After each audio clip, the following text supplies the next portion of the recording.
Well, they served in the line of duty. They were paid bonuses for signing up. And then the military said, give me the money back. Well, now Congress is stepping in to try and find some justice. You know, we told you about the story earlier this year when the Pentagon discovered in an audit that about 10,000 National Guard soldiers in California had been unintentionally overpaid in bonuses. And then the Pentagon, well, ordered them to return the money.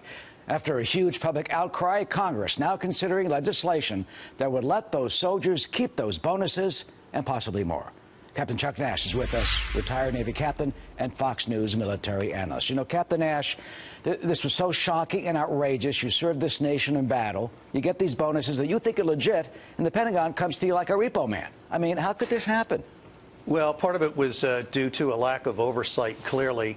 These were paid out between 2004 and 2010, and they actually sent a master sergeant who was in charge of the incentive program for the California Guard to jail for 30 months because she filed something like $15 million worth of false claims.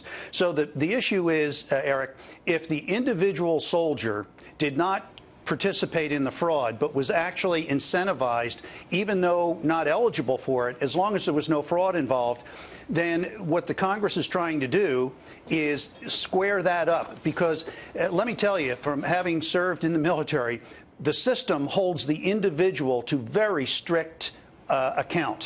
So when the system screws up, we shouldn't penalize the individual. Yeah, some would say it's not their fault, and they certainly didn't know about this. I mean, what do you think? Right.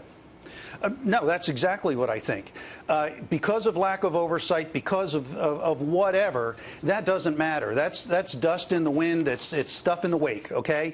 The issue now is the almost 10,000 people who got this money who are now being asked for it. Some 1,700 people started paying the money back. And Congress was told about this 2 years ago. So every member of the House and every member of the Senate and their staff, their military legislative assistants, were told about this as part of the California Guard's list of priorities that they sent up. And until it became a big deal, it wasn't a big deal. Now it's a big deal. Yeah, it's astounding that Congress didn't do anything during that time. Hats off to the Los Angeles Times, because they're the ones who did the first major article about this. Let me read and the Sacramento Bee. And the Sacramento Bee. Yep. Amazing. Christopher Van Meter is cited. He's 42 years old, an Army captain, was in Iraq, injured by a roadside bomb, blew up his armored vehicle. Guess what? He had to refinance his mortgage to try and pay $25,000 back, then another $21,000 in student loan payments. He says, quote, this is his quote, "People like me got screwed." Susan Haley, Army Master Sergeant, served in Afghanistan in 2008.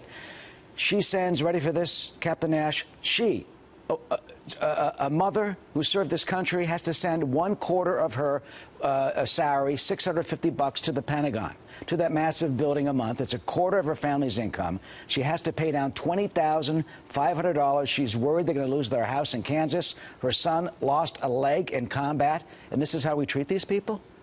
Yeah, it's really bad. And like I said, now it has become a big deal because all the sunlight's shining on it. But these folks have had a lot of them have had their credit ruined.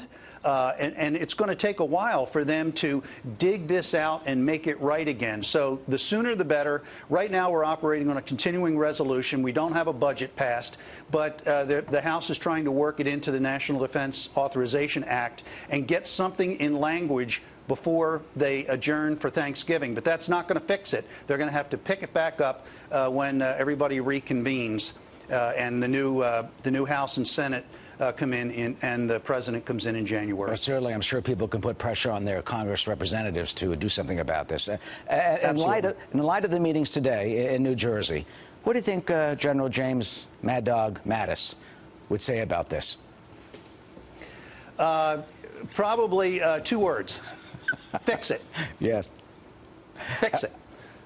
Yeah, and you know, General Mattis, the warrior monk, is as he is known, very, very smart guy, a student of history, and a true leader of men. I really do hope that President-elect Trump is eyeing him for a position where he can lead and really imbue his confidence and his love of country into folks, because he did a marvelous job when he was a Marine. He's being called a strong candidate, potentially for Secretary of Defense. This is what the Trump campaign telling, or Doug McKelway, who was covering out there at the golf club. What type of message, finally, do you think, Captain Nash, if indeed he does become Secretary of Defense, that appointment would send to the nation, to the world, and especially to Tehran and to Moscow, and to Raqqa, where the Islamic State is now headquartered?